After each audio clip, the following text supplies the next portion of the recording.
So tapos na po tayo mag-workout guys. So pag-usapan natin yung ginagawa natin drop set. So yung drop set mostly yung sa pag-start natin ng workout, din kung ano yung body parts ng muscle.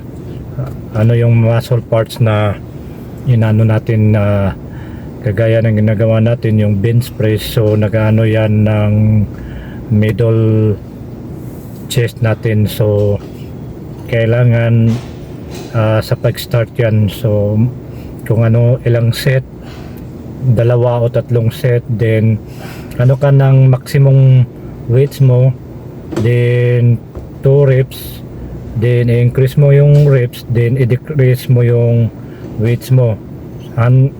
Depende na sa iyo kung ilang weights, 4 ba o 5, so depende na yan sa inyo. So yung reps niya 2, 4, 6, 8, then 10, then yung plates yun maximum until sa minimum weights mo. So yan ang pag ano ng mga plates mo, then yung rest nasa 90 seconds. So isang muscle parts lang, kasi kung dalawa medyo ano na yan maubusan na kayo ng lakas, at saka maganda din yan sa development and grow ng muscle mo. So ito po yung ginagawa natin guys, yung drop set.